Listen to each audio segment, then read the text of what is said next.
Welcome to the Deep Dive.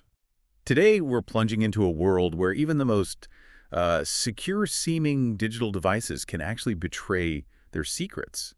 And not through hacking their code, the usual way, but through their very physical existence.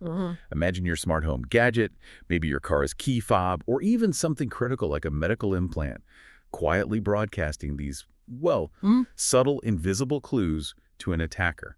It's not a digital leak we're talking about. It's more like a physical whisper. Yeah. It's really fascinating and, frankly, a bit unsettling. It really is. And, many people correctly focus on software security. They think, okay, a device is secure if its code is robust, no vulnerabilities. That makes sense. But what we're discussing today, it leverages the physical processes a device undergoes while it's just running. Okay. Which, as you said, can open up a completely unexpected way in for an attack. It's a powerful reminder that security isn't, just one lock on the front door. It's really a multi-layered challenge, and it goes right down to the silicon itself. So our mission today is to unpack this pretty groundbreaking piece of research about something called side channel analysis, or SCA for short. Yep, SCA.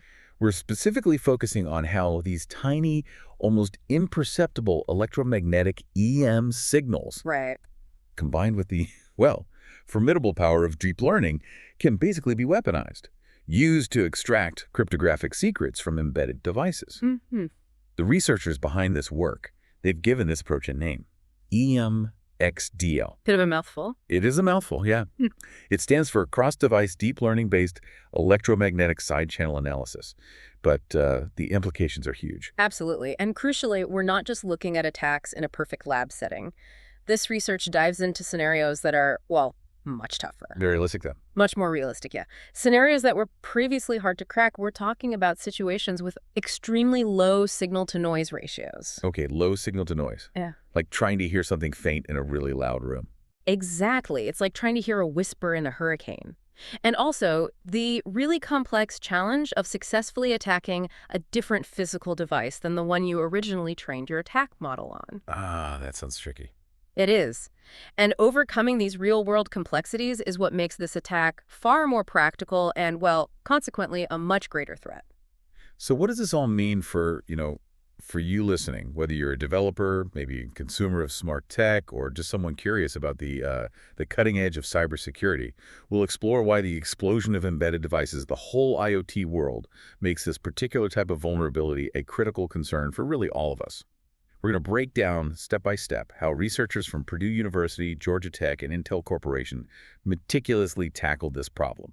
The problem of these noisy, highly variable EM signals across multiple devices, and how they managed to achieve a, threateningly accurate attack on AES-128 encryption. A very common standard. Exactly. We'll look at the ingenious algorithms and sophisticated techniques they developed that made this whole thing possible. Yeah, and we'll definitely highlight the specific methods, things like efficient pre-processing techniques that basically turn chaotic, raw data into something actionable. Right, usable intelligence. Exactly.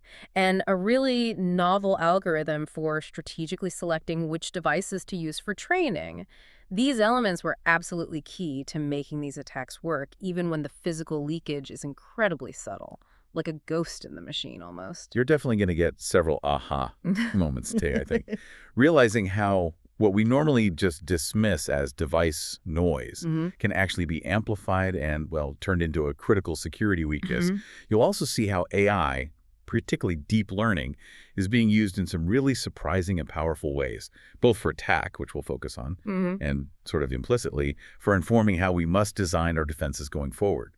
We're here to guide you through this complex landscape, making sure you grasp the important stuff without getting, bogged down in too much jargon. Exactly. We'll see how a seemingly minor technical detail like that low signal-to-noise ratio becomes this major hurdle. And then we'll see the cleverness these researchers use to actually overcome it. It perfectly illustrates this continuous high-stakes arms race in digital security. An arms race. Yeah, where every innovation in attack demands an equally sophisticated response in defense. It never really stops. Hashtag the hidden world of side channel attacks.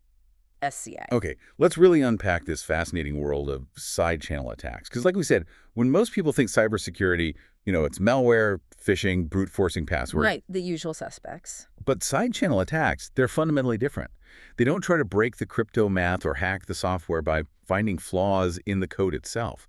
So what exactly are they trying to do? How does it even work? You've hit the key distinction right there. Instead of attacking the software or, the mathematical strength of the encryption algorithm itself, Uh-huh. side channel attacks exploit physical leakage, information that a device unintentionally sort of gives off while it's performing operations, especially cryptographic ones.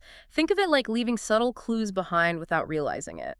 Okay, physical leakage. Like what kind of clues? Well, this leakage can manifest in various ways. It could be the precise timing of operations, how long things take.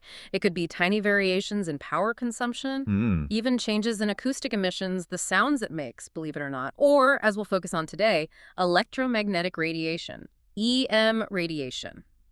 Basically, the faint electronic hum a device gives off as it crunches data. To give you a more, maybe intuitive picture, imagine you're trying to figure out a secret combination lock. Okay. A traditional attack might be trying every possible number, right? Brute force. Or looking for a design flaw in the lock itself. Yeah. A side channel attack, though, is more like carefully listening to the faint clicks and subtle movements inside the mechanism as someone else turns the dial. Ah, clever. You're not guessing the numbers directly, you're inferring them from those physical sounds. Or maybe observing a light bulb's subtle power draw changes to guess what internal calculations it's performing. It's all about reading between the lines of a device's physical behavior, gleaning secrets from these unintended emissions. That's a fantastic analogy. It really paints a vivid picture of how different this threat model is. So, why is this particularly relevant now? Why should we be paying such close attention to this kind of attack in today's world? Well, it's largely down to the sheer number of devices out there. With the, ever-increasing prevalence of embedded devices and the explosive growth of the Internet of Things, the IoT, But everything's connected. everything is connected. And the security of these tiny, often unseen devices has become a really paramount concern. We're talking about everything: smart sensors in your home, fitness wearables, automated industrial The controls, stuff in your car. stuff in your car's computer, exactly. Yeah. Even critical infrastructure components. Many of these devices contain sophisticated cryptographic engines. They're specifically designed to protect sensitive data. Like what kind of data? Things like personal information, financial transactions, operational commands for industrial systems, really important stuff. Now, if an attacker can successfully pull out the cryptographic keys from these devices using side channel methods, the implications are, well, they're vast. Sounds bad. It could lead to massive data breaches, unauthorized access to secure networks, maybe even physical control of critical systems. And what makes these attacks particularly insidious Yeah. is that they often leave no software trace. There's no log file saying, I was hacked. There's no corrupted code, Wow. which makes detection incredibly difficult. Often victims are completely unaware their secrets have been compromised until it's way too late. It's like a silent, invisible theft. Among the different types of SEAs, this research paper highlights profiled attacks as being particularly powerful. Sort of sounds intuitive, right? If you can profile a target, you've got an edge. But what specifically makes these deep learning enhanced profiled attacks so uniquely formidable, maybe even terrifying compared to other methods? That's a great question. It really gets to the heart of why they're so potent. Profiled attacks are, often considered the sort of Rolls-Royce of side channel attacks Okay. because they leverage prior knowledge in a way that dramatically boosts their efficiency. They operate in two distinct critical phases. First, you have the profiling phase. Right. In this phase, the attacker has full, unrestricted control over a profiling device. This is key. It has to be an identical model to the eventual target device. Okay, so they get their own copy first. Exactly. During this phase, they meticulously collect tons of leakage traces, say EM emissions, while the device performs known cryptographic operations. They encrypt known data, they observe the physical leakage, and they use this massive data set to build a highly accurate, very detailed model of how that device's crypto process works. To go back to your safe analogy, it's like having the manufacturer's blueprint for a specific model of safe, including all its quirks and nuances. You get to study an identical safe in a controlled lab, turn the dial, listen to the clicks, understand exactly how the tumblers fall for every known input. You're building an almost perfect blueprint, a predictive model of how that specific type of safe behaves. And then once they have that detailed blueprint, they move to the actual attack phase against a real-world target. Is that it? Precisely. In the attack phase, this pre-built, highly refined model is then used against a victim device, a separate, identical device that the attacker finds out in the wild. Okay.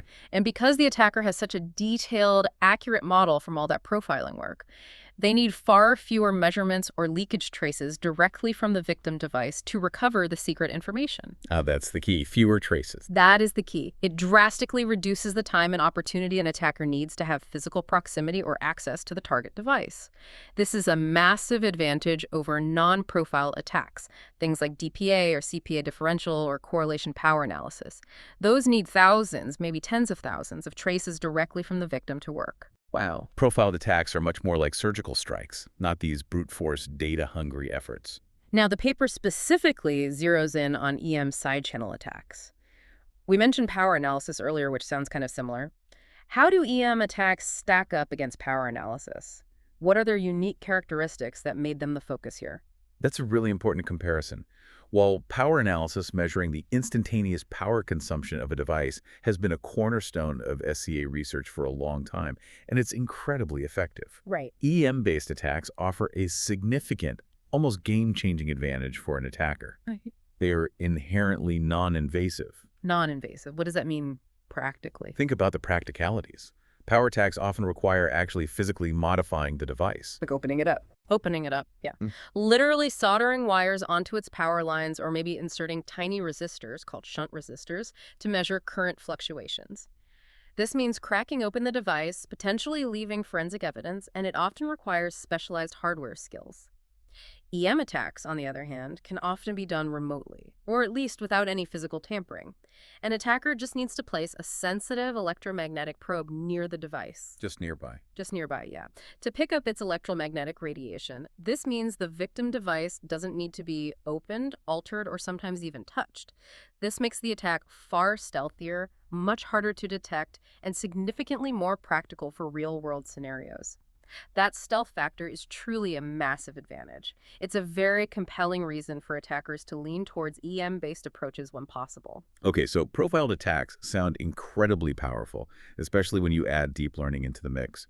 But there's a big obstacle in the real world, isn't there? These machine learning models, you train them on one device, but they aren't always portable, right? They don't necessarily just work on a different device, even if it's the same make and model. Why is that such a persistent problem? You've absolutely hit on a critical and, persistent challenge.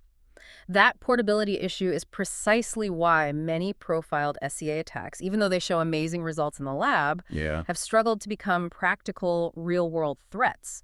Previous research consistently showed these ML models work extremely well when the exact same device used for profiling is also used for testing. Okay, that makes sense. But, like you said, a real-world attacker isn't gonna, borrow your phone, profile it, and then give it back so they can attack it.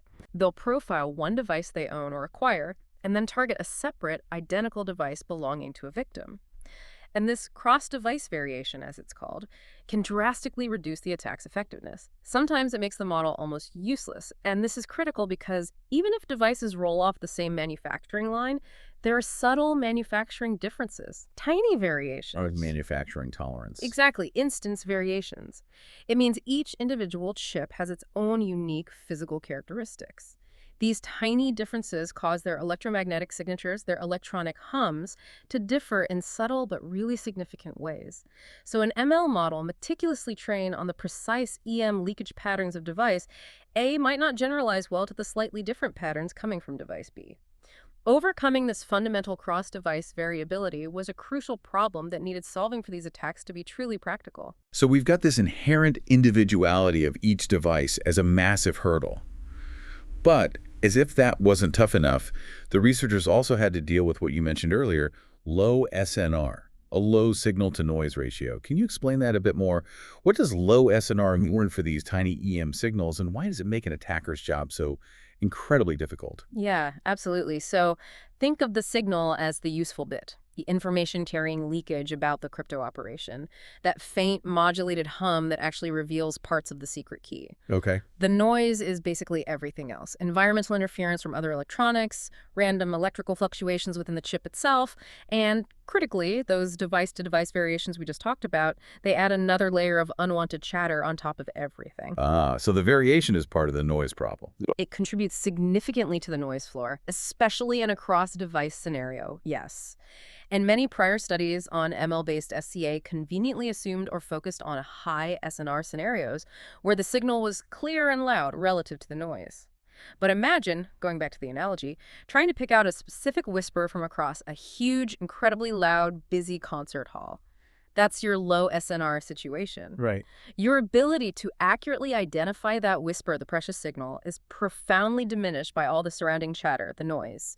If your signal is barely distinguishable from this cacophony, how can an AI, no matter how powerful, learn anything meaningful about the secret operations it's trying to figure out? It's like trying to learn a language from someone who's constantly mumbling in a crowded subway station. So it's not just some theoretical problem they could sidestep. It's a very practical, inescapable reality they had to face head on. Exactly. It's a fundamental challenge. And device manufacturers are actually getting smarter too. They're increasingly introducing SNR reducing countermeasures into their chip designs, deliberately trying to mask these physical leakages. Trying to make the whisper quieter. Or make the room louder, exactly. And from an attacker's perspective, they might be using low-cost, less sensitive EM probes, which inherently gather more noise along with the signal. So all these factors mean that any practical attack must deal with the reality of low SNR measurements. If you can't even hear the signal clearly, your chances of success are incredibly slim.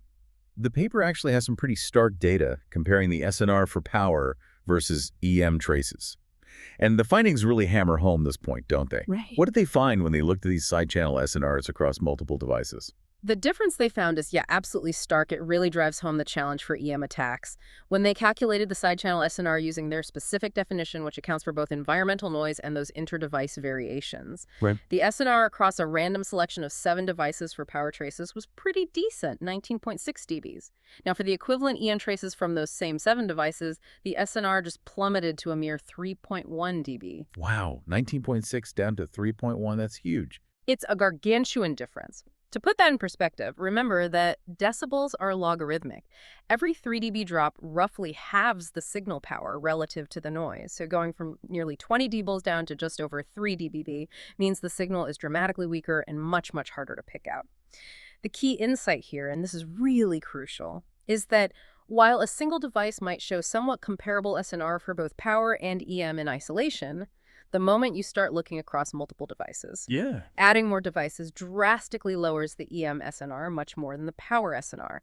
This is because those inter-device variations, the differences between chips, are far more prominent and impactful in the EM domain compared to the power domain. So the EM fingerprints are more unique between chips. Exactly. The electromagnetic fingerprints of identical devices, even from the same batch, are much more unique and varied than their overall power consumption patterns. This makes it incredibly difficult to build an EM model on one set of devices that works reliably on another set. This is shown really clearly in Figure 3 of the source paper, where the EM SNR just drops off a cliff as you add more devices to the analysis. So it's not just background chatter. It's the fact that the actual whispers, the signals themselves, along with all that noise, are significantly different from one physical chip to the next. Am I getting that right? That inherent variability is really the core problem for portability. You've absolutely nailed it. That inherent instance-level variation across different physical chips is precisely what makes EMSCA so difficult to generalize. It's the core challenge. They realized that to solve this portability problem for EM attacks, they couldn't just, apply a simple noise filter. They needed a really sophisticated approach to explicitly account for and manage these fundamental inter-device variations. And recognizing that was really the starting point for the clever solutions they came up with. Okay, so given these huge hurdles, the really low signal-to-noise ratio, the inherent variability between even supposedly identical devices, what exactly did this research team set out to achieve with their EM-XDL approach? What was their main goal? Their primary goal was ambitious, no doubt. It was to demonstrate conclusively a deep learning-based cross-device SCA attack that could actually succeed even with these low SNR EM signatures. Something that hadn't really been done before. Not effectively, no. Mm-hmm. Especially not for complex, widely used symmetric key algorithms like AES 128 under such challenging real-world conditions. Previous attempts often had to make compromises. Maybe they targeted a simpler algorithm, or they assumed higher SNR, or they only tested the attack on the very same device used for profiling. Right, avoiding the cross-device problem. Exactly. This team aimed to tackle all those complexities head-on, simultaneously. So specifically, their work introduces this method, cross-device deep learning-based electromagnetic side-channel analysis, EMXDL, attacking the AES-128 encryption algorithm. And they did it in the presence of a significantly lower signal-to-noise ratio compared to pretty much all previous works in this specific area. This wasn't just, a small step forward. It was a substantial leap towards making these types of attacks truly viable in practical, real-world scenarios. And what was their specific target platform? Yeah. Because AES-128, as you said, it's a strong standard algorithm. It's not some trivial thing to break, right? Not at all. AES-128, the advanced encryption standard with a 128-bit key, is one of the most widely deployed and trusted symmetric key algorithms globally. It secures everything from your online banking sessions to sensitive government communications. Okay. They targeted an AES-128 encryption engine running on a pretty common piece of hardware, an 8-bit Atmel microcontroller. You find these kinds of low-power embedded devices in countless applications, and the brain of their attack, the engine doing the learning, was a sophisticated 256-class deep neural network, or DNN. A 256 class DNN, what does that mean exactly? It means the network's job is to classify the output into one of 256 possible values. Each value corresponds to a single byte that's 8 bits of the secret key. Oh, okay. So it's trying to guess one byte of the key at a time. Precisely. Imagine you're trying to figure out one character in a secret password. But instead of just, say, 26 letters or 10 digits, you have 256 possibilities for each character. This is vastly more complex than, say, a simple 3-class classifier, which might just try to distinguish between 3 broad types of operations or states. That high level of complexity for AES-128 makes the challenge of dealing with cross-device portability and low SNR even more pronounced. It's a crucial distinction from some earlier work that tackled simpler scenarios, maybe like certain attacks on RSA, which sometimes involve a much smaller key space for the relevant part of the attack, making the classification tasks significantly easier. So facing these massive challenges, low SNR, device variability, a complex target like AES-128, the 256 class problem, how do they actually manage to overcome all of this? The paper highlights several specific contributions that define their EMXDL approach. Yeah, it really was a multi-pronged approach. It wasn't just one silver bullet. It was a combination of clever engineering and data science techniques. First, and this is the big headline, they were the first to conclusively demonstrate a functional cross-device deep learning-based EMSCA, the EMXDL attack on AES-128 under truly low SNR conditions. Okay. They achieved this by using 10 physical training devices to build their model and then successfully testing its accuracy against 10 different, completely unseen physical devices. That rigorous cross-device validation is what really makes their work so impactful and believable. Secondly, they performed a very rigorous analysis and comparison of different pre-processing techniques. We'll get into these more, but they included things like principal component analysis, PCA, linear discriminant analysis, LDA, and fast Fourier transform, FFT, all aimed at tackling that portability issue caused by noise and device variations. Finding the best way to clean the data. Exactly. And their key finding here was that LDA proved to be the most efficient and effective method. It achieved a really high average cross-device key prediction accuracy, around 91.5%, but crucially, with minimum training time compared to the others. That efficiency is paramount for a practical attacker. Third, and this is really innovative, they developed a completely novel algorithm for the optimal selection of which devices to use for training. This wasn't about just grabbing more devices. It was about intelligently picking a small yet highly representative subset. Smart sampling. Smart sampling, exactly. This algorithm was specifically designed to minimize the total number of devices needed for profiling and the overall training time while simultaneously maximizing the cross-device accuracy. This moves beyond just brute force data collection towards, well, SAR data curation.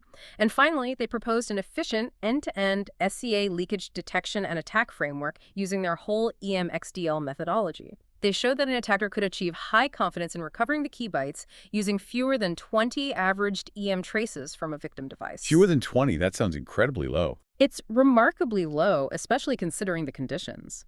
It makes the attack highly practical in terms of the time and access needed. That really is a comprehensive approach then. It covers everything from dealing with the messy raw data to smartly training the AI right through to the final attack strategy. It addresses the full life cycle. Right. To make all this happen, to actually build and test this formidable EMXDL attack, what kind of experimental setup did these researchers use? What hardware and software were involved in, peeking into these microcontroller secrets? Right. The setup was key to ensuring the results were credible.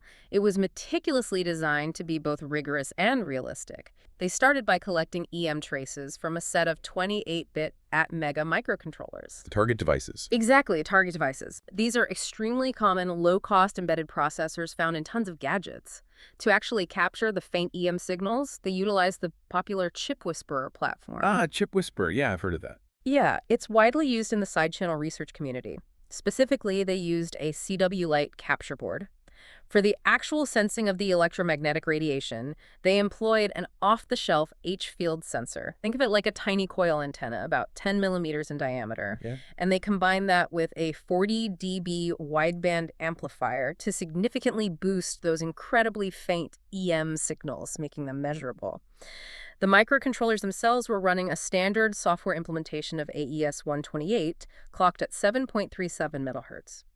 Now, for each single encryption operation, they captured 3,000 time samples of EM data. 3,000 points per encryption. That's high resolution. It is. It gives a very detailed snapshot of the chip's electrical activity throughout the entire AES execution. And to build a really robust profiling model, they collected an immense amount of data. How much? 100,000 traces from each of the 10 training devices. So that's 1 million traces in total for the training set. 1 million traces. Wow. Yeah, this extensive data collection from a diverse set of real hardware instances was absolutely crucial for building a model that could actually handle real-world variations. And because they use this robust, largely open-source setup, their findings aren't just theoretical, they're grounded in practical reality and could, unfortunately, be replicated by other researchers or, sophisticated attackers. I found it really interesting that the specific choice of EM probe actually made a significant difference in their ability to detect the leakage. They specifically looked at two types: a Langer probe, known for being extremely sensitive to tiny areas. Very high spatial resolution. Right. And a tech box probe, which had lower spatial sensitivity but a larger physical diameter. Why did the type of probe matter so much in this case? That's a really keen observation, and it highlights a crucial practical detail in side-channel work. The Langer probe, it has very high spatial sensitivity with a tiny 100 micrometer diameter loop.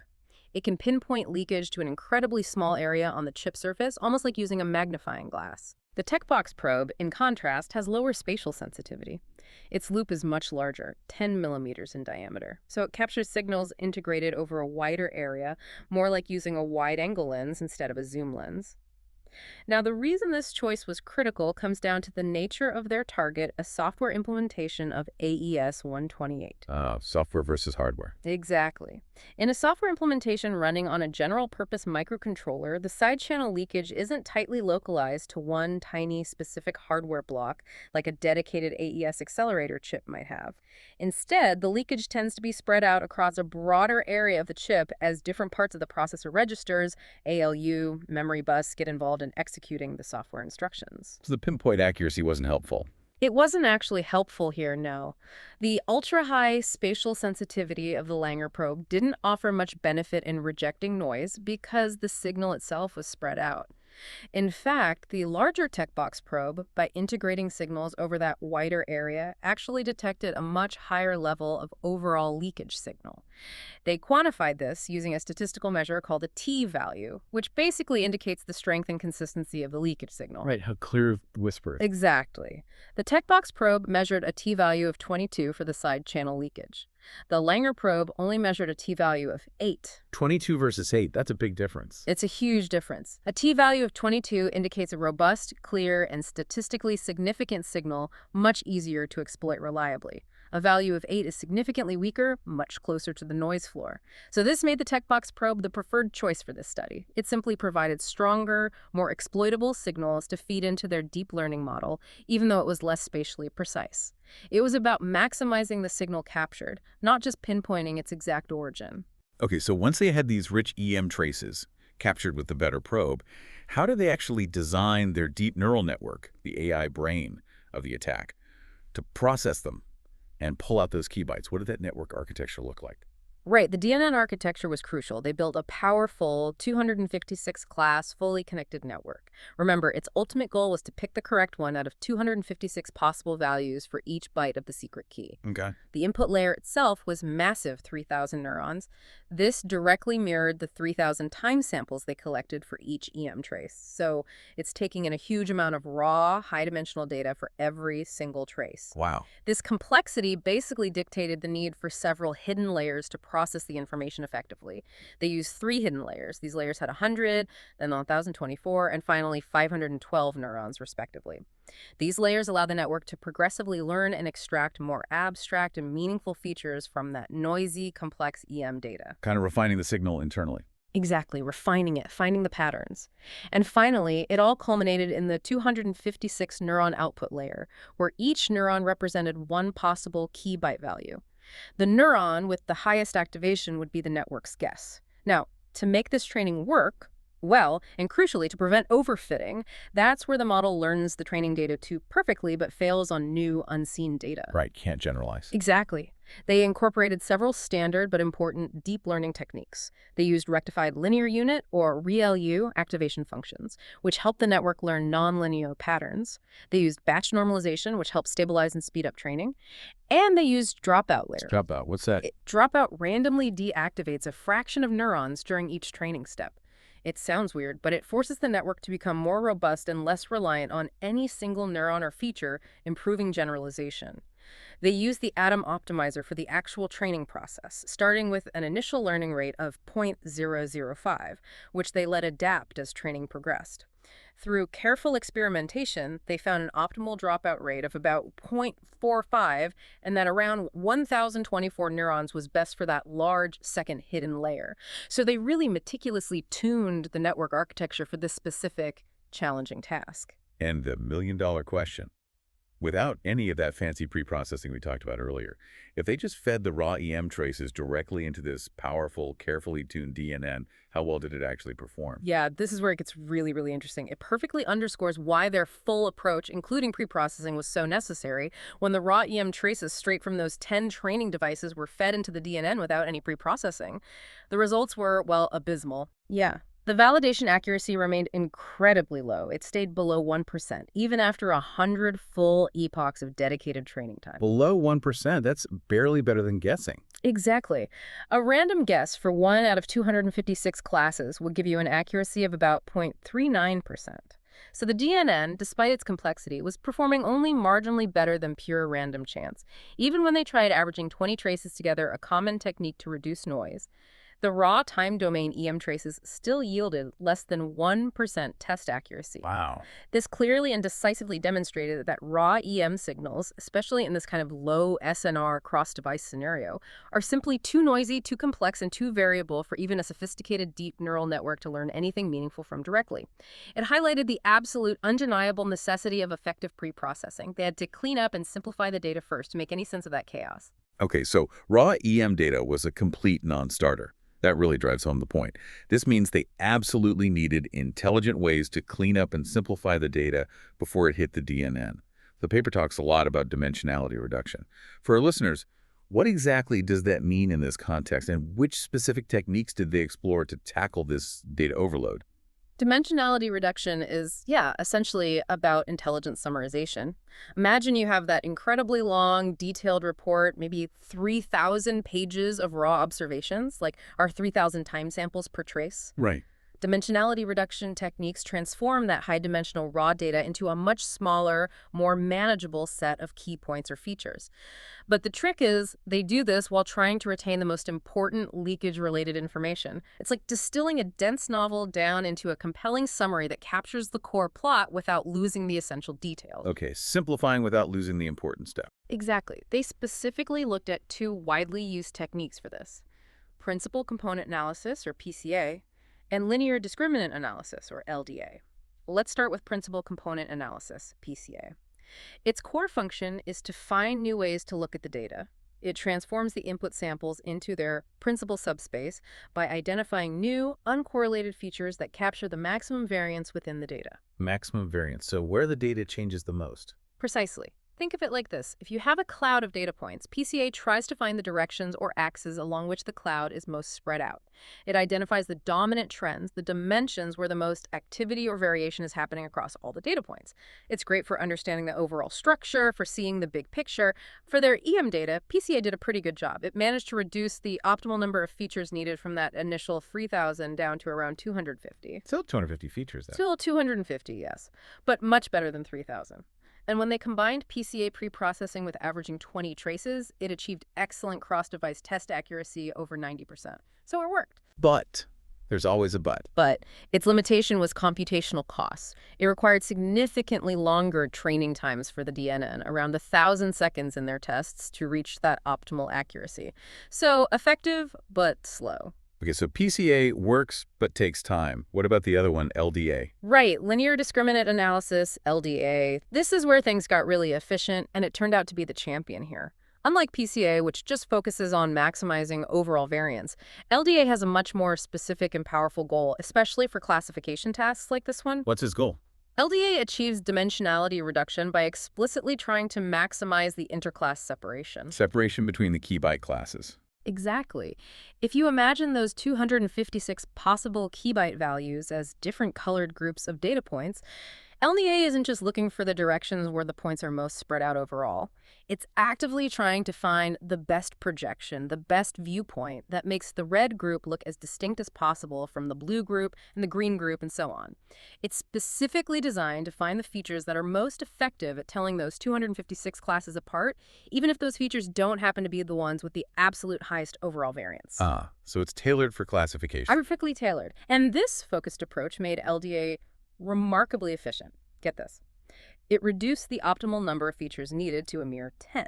10. Down from 3,000 via PCA's 250 down to just 10. Just 10 features. An incredible reduction. And despite throwing away so much data, it achieved roughly similar cross-device test accuracy, about 91% as PCA did, with 250 features. But the crucial difference, the real kicker, was the speed. LDA required significantly less training time for the DNN. It was less than 10 times faster than PCA, achieving that same level of accuracy in approximately 100 seconds, versus the 1,000 seconds needed for PCA. 10 times faster. That's huge for a practical attack. Absolutely huge. It makes LDA a much, much more practical choice for rapid profiling and attack deployment.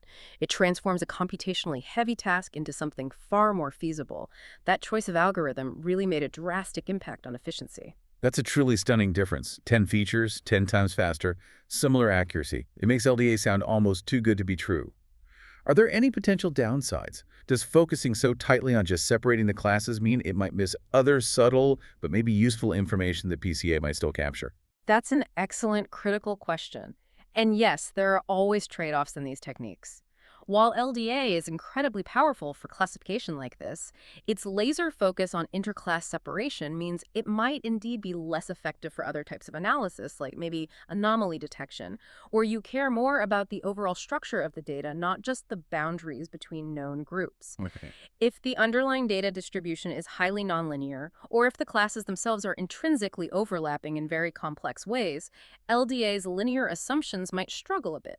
However, for this specific problem side channel analysis, where the explicit goal is to distinguish between the leakage patterns of different key bytes, LDA's targeted approach was an almost perfect fit. The massive gains in speed and efficiency for this particular classification task heavily outweighed any potential hypothetical loss of broader structural information that PCA might have retained. For this job, LDA was the clear winner. Okay, that makes sense. So beyond just reducing the number of data points in the time domain, did they also explore transforming the signals in other ways, like looking at them in the frequency domain to see if different patterns emerged there? Yes, they absolutely did. It's always good scientific practice to explore different representations of the data, as different methods might reveal different aspects. They looked at two key techniques related to the frequency domain: the classic fast Fourier transform, or FFT, and spectrograms. FFP, the fast Fourier transform, basically takes the time domain EM, trace that wiggly line showing signal strength over time, and converts it into the frequency domain. What does that show you? It shows you which frequencies are present in the signal and how strong they are. Think of it like taking a complex sound wave and using a prism to break it down into its constituent pitches or notes. This can reveal patterns based on oscillating frequencies emitted by the chip during computation rather than just the overall amplitude changes over time. Using FFT on their 20x averaged EM traces also produced a respectable cross-device attack accuracy, again around 91%, similar to PCA and LDA. So frequency information was clearly useful. Not. But again, the efficiency wasn't quite as good. It required higher training time for the DNN than both PCA and especially LDA, so less efficient overall. Then they looked at spectrograms. Spectrograms go a step further than FFT. They combine both time and frequency domain information. Imagine a musical score that not only shows you the notes, frequency, but also when they are played time. Oh, like sheet music. Exactly like sheet music. It creates a two-dimensional, image-like representation of the signal's energy distribution over time and frequency. This naturally led them to use a different type of neural network, a 2D convolutional neural network, or CNN, the kind often used for image recognition tasks. But how did that perform? Interestingly, the spectrogram approach, despite providing this rich 2D representation, yielded a lower cross-device test accuracy, only 74.6%. Lower. Why do you think that was? It's hard to say definitively without more analysis, but it's possible that while spectrograms capture a lot of information, the specific leakage related to the AES key bytes might be more clearly represented by the specific time domain features extracted by LDA, or perhaps the overall frequency components captured by FFT, rather than the complex time-frequency interplay shown in a spectrogram. Or maybe the CNN architecture needed more tuning for this specific type of data. Regardless, the key takeaway from all this pre-processing experimentation was clear. While exploring the frequency domain definitely provided insights and could be effective, for this specific problem of low SNR cross-device EM side-channel analysis on AES 128, LDA proved to be the most efficient and effective pre-processing technique. It offered the best trade-off, delivering high accuracy with minimal training time, a crucial factor for both attackers and defenders. Okay, we've established that raw EM traces are super noisy, and those device-to-device variations are a massive problem. Even after using sophisticated pre-processing like LDA to clean things up, simply throwing more randomly chosen devices at the training process might not be the smartest or most efficient solution, right? You could end up needing a huge number of devices, collecting tons of data, and if your training set isn't truly representative, you might just be spinning your wheels. You're absolutely hitting on a critical point, one that often gets overlooked in the rush to just gather more data. The paper explicitly states, and the results confirm, that EM measurements are significantly more sensitive to these cross-device variations compared to, say, power analysis measurements. More sensitive, meaning they vary more between chips. Right. Exactly. They vary more. This means that to achieve high cross-device accuracy with EM signals, you typically need to profile many more devices than you might need for a power-based attack under similar conditions. And if you just pick your training devices randomly, well, you might get unlucky. You could inadvertently select a subset of devices that happen to be quite similar to each other, and they just don't adequately represent the full spectrum of variations present in the entire population of devices out there. So your model becomes too specialized. Precisely. Your model becomes biased towards the quirks of the few devices you happen to pick, and then it won't generalize well when it encounters an unseen target device with slightly different characteristics.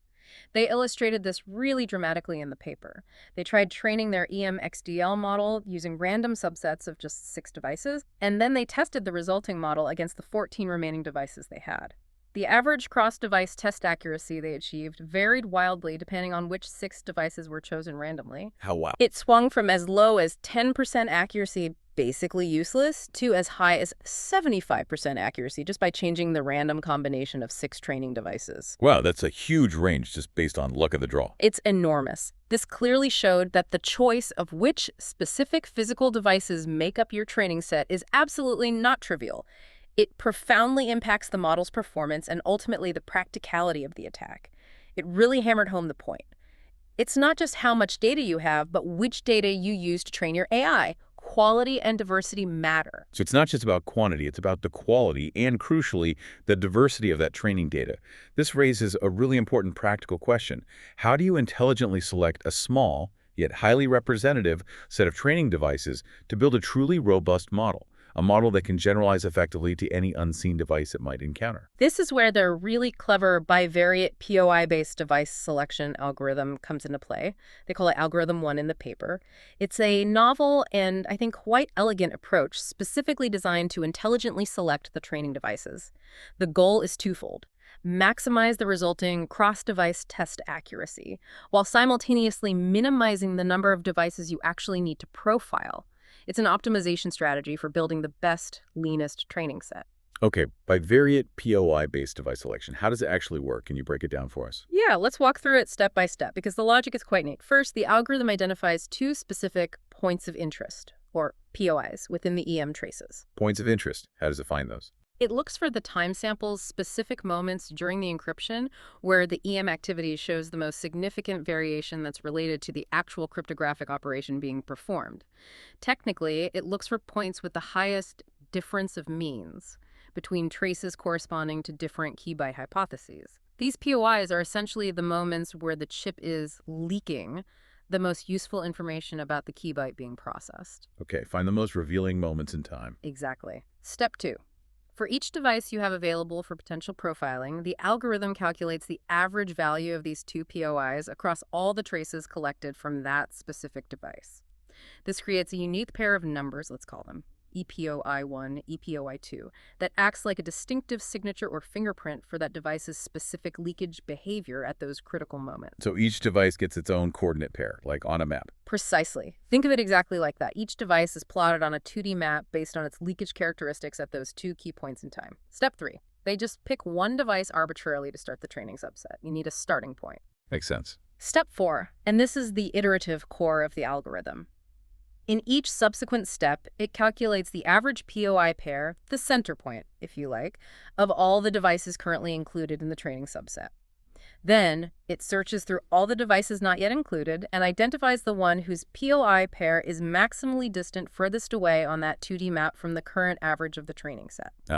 So it actively tries to pick the outliers, Yeah. the ones most different from the group it already has. Exactly. It's not trying to find devices similar to the ones it already has. It's actively seeking out the most dissimilar ones.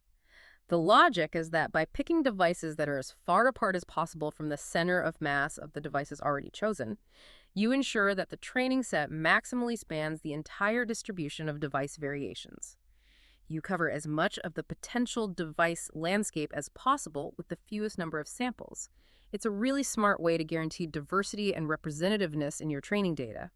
And importantly, the algorithm is computationally efficient too. Its complexity is roughly O(m)(m) plus n2, where m is the number of traces per device and n is the total number of devices. This means it scales reasonably well and doesn't add a huge computational burden to the profiling process. So it's like a digital dating app, but for maximizing diversity instead of compatibility. It's actively seeking out the devices that are least like the ones it already knows to build the most well-rounded profiling family. What was the actual impact of using this intelligent device selection algorithm? Did it make a real difference in accuracy and efficiency? That's a great analogy.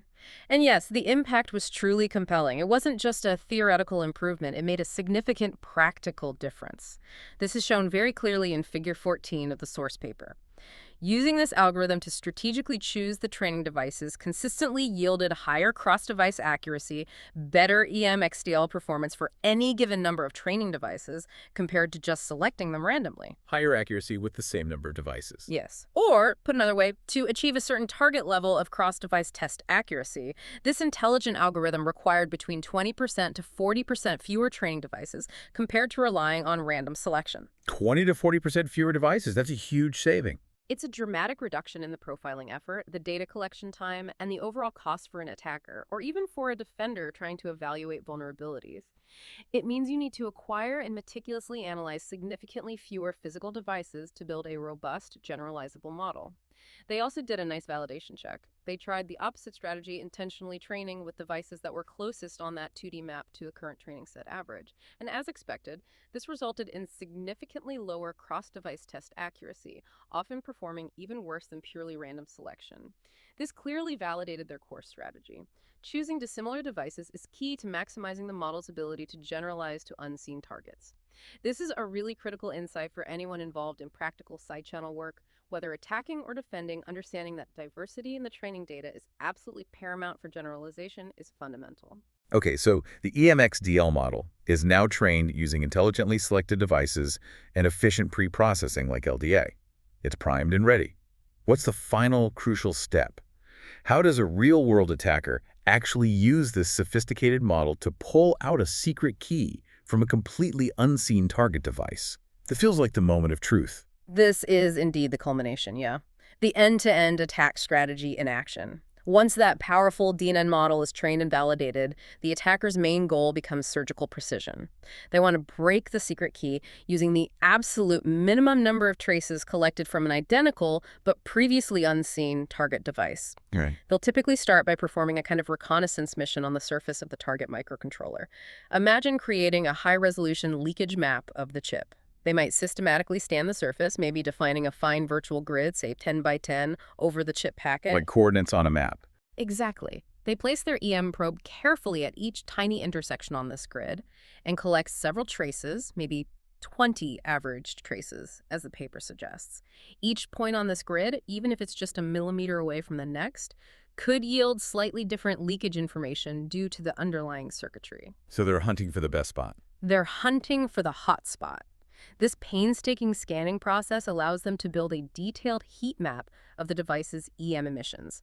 It's literally a visual representation showing where the chip is shouting its secrets the loudest and where it's quieter. Think of it like using a thermal camera to find heat leaks in a house, or like that metal detector meticulously searching for a buried coin. They're methodically searching for the spot on the chip that emits the clearest, most exploitable signal.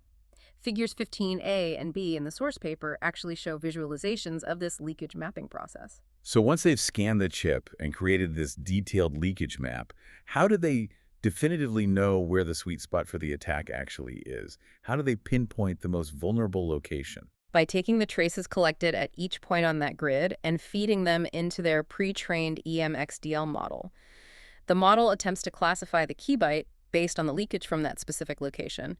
By measuring the prediction accuracy of the model at each grid point, they can then create an accuracy heat map. Ah, a map showing where the model performs best. Exactly. Now, since their initial training traces were likely collected from a location known to have maximum leakage, often identified beforehand using statistical methods like test vector leakage assessment or TVLA, the prediction accuracy on the heat map will naturally be highest in the region corresponding to that high leakage spot on the victim chip. Accuracy will likely drop off sharply as the probe moves further away from that optimal point. This accuracy heat map directly guides the attacker to the most promising location for extracting the full key. They also did a comparison to validate this. They compared their deep learning accuracy heat map to a different kind of map generated by a traditional side channel attack method called correlation electromagnetic analysis, or CEMA. This SEMA map shows the minimum traces to disclosure, MTD, how many traces you'd need for a successful SEMA attack at each location. What they found was quite telling. Their deep learning model, EMXDL, could correctly classify traces collected from locations where the traditional SEMA MTD was less than 250 traces. This correlation showed that the deep learning model isn't just making lucky guesses. It's effectively identifying and exploiting the very same physical leakage points that traditional, often more labor-intensive methods like SEMA would find.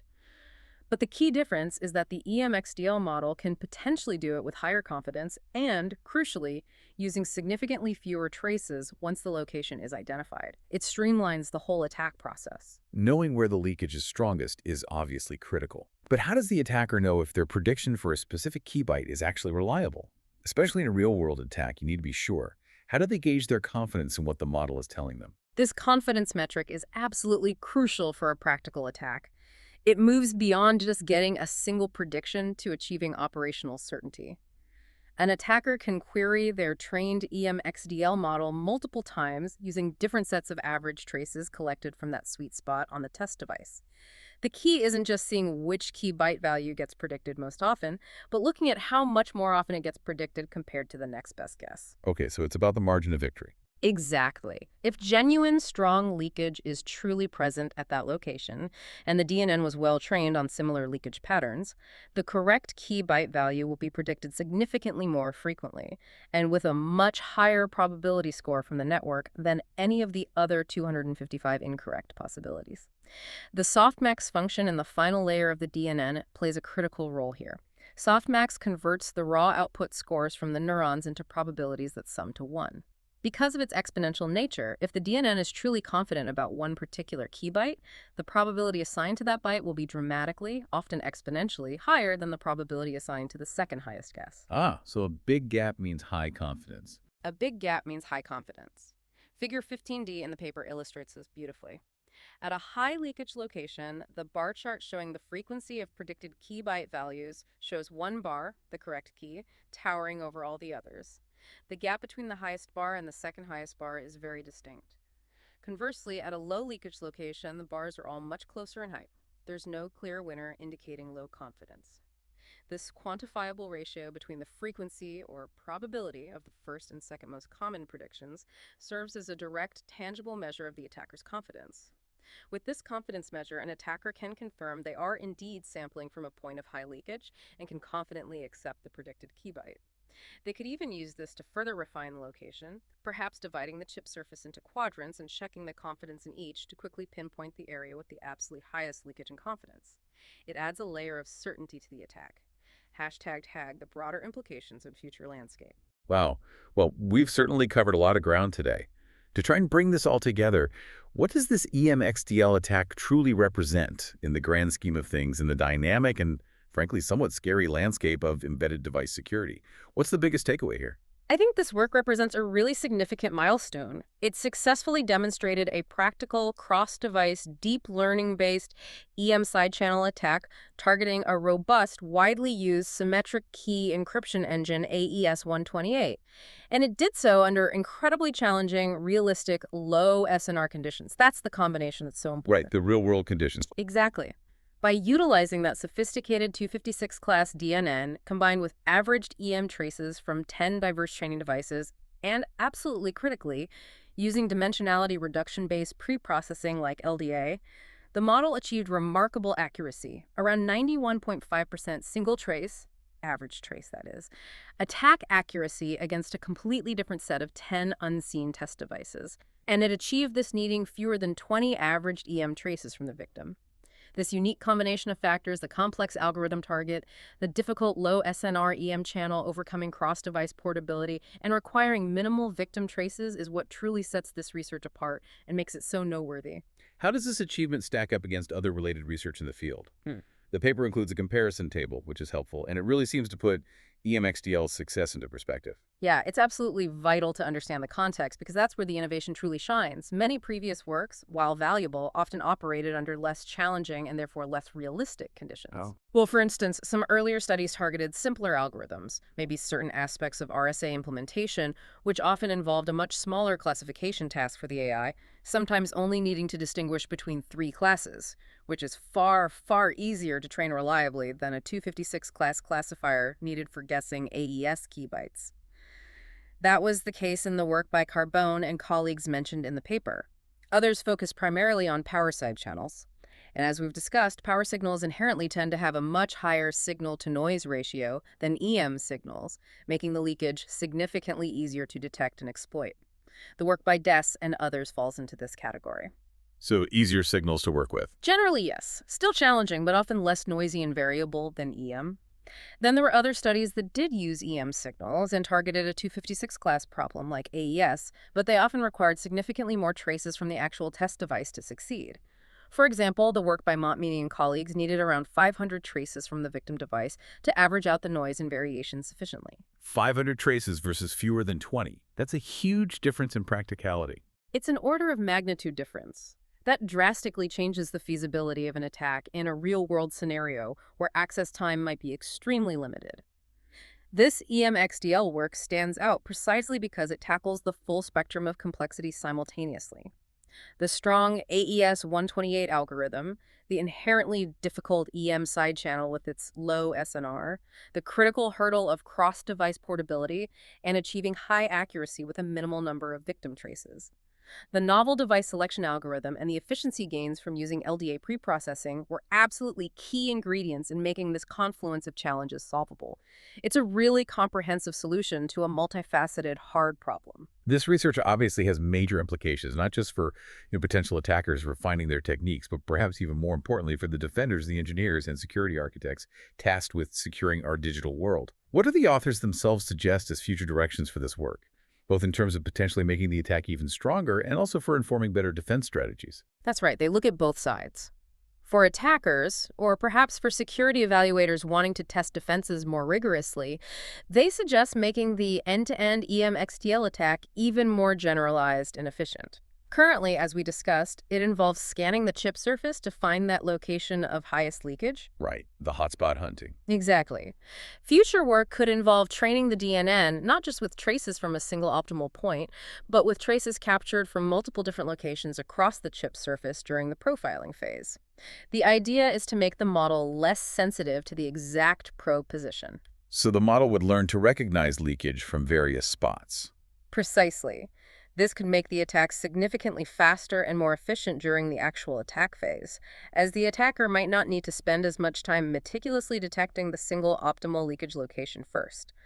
They could potentially collect traces from a few general areas and still achieve high confidence in key recovery. It makes the attack less fiddly. Okay, that's the attacker side. What about for the defenders? What does this research strongly encourage them to do? How should device manufacturers and security designers respond to such a sophisticated threat? For defenders, this work acts as a powerful, alarm bell. It strongly encourages the development and deployment of new countermeasures, specifically focused on reducing the signal-to-noise ratio of side-channel signals even further. Making the whispers even fainter or the room even louder. Exactly, making it much harder to distinguish the signal from the noise. While it's theoretically true that collecting more and more traces can, in principle, eventually average out noise and defeat many countermeasures, there's always a practical limit. By significantly reducing the inherent SNR at the source through techniques like noise injection, shuffling, masking, or careful physical layout, it becomes computationally or practically infeasible for an attacker to collect the vast number of traces required, especially from a large enough variety of devices needed for cross-device training. Raising the bar for the attacker. Significantly raising the bar. It turns a theoretical possibility into an operational nightmare for the attacker due to the sheer amount of time, data, and resources required. It really underscores that continuous arms race we talked about. As attacks like EMXDL get more sophisticated, leveraging AI and clever data science, the defenses must also evolve. And crucially, those defenses can't just be in software. They need to be deeply embedded in the hardware design itself, right from the ground up, considering the physical realities of computation. #outro. Wow, we have certainly taken a very deep dive today into some incredibly intricate and I think profound aspects of device security. We've really seen how sophisticated AI, specifically deep learning, when combined with meticulous data science and clever engineering, can transform these incredibly subtle electromagnetic emissions, things we normally never notice from our everyday embedded devices, into a really profound security vulnerability. That's From facing those daunting challenges of noisy signals and inherent device variations, to exploring the elegant solutions like intelligent preprocessing with LDA and that strategic device selection algorithm. It's really a testament to both human ingenuity and, well, the persistent high-stakes quest for security in our increasingly connected world. It truly does highlight that security isn't just about the code we write anymore. It's about the very physics of computation, the literal electrons flowing through the silicon in our devices. Every single operation, no matter how small, leaves some kind of physical trace, a whisper in the electromagnetic spectrum, and with the right tools and enough cleverness, those traces can indeed be read and potentially exploited. It really forces us to think about security right from the physical layer up, not just as a software patch afterthought. So, what does this deep dive ultimately mean for the future of all our embedded devices? Everything from the smartwatches on our wrists and the home assistants listening in our living rooms to the critical infrastructure components that power our society. As our world becomes ever more connected and these tiny, powerful devices become absolutely ubiquitous, This battle between advanced attack techniques like EMXDL and the development of robust hardware-level countermeasures is only going to intensify. It's constantly going to redefine what the word secure truly means. And maybe a provocative thought for you listening.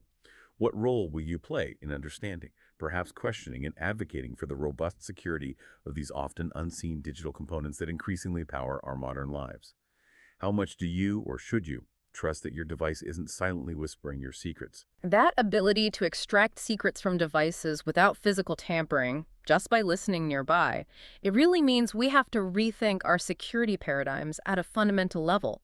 It's no longer sufficient to just focus on patching software vulnerabilities after the fact. It's increasingly about designing hardware from the ground up with inherent side channel resilience built in. It's about actively trying to obscure those physical whiskers so effectively that even the most advanced AI, like the ones we've discussed today, simply can't make sense of them. It's a truly fascinating and absolutely vital challenge.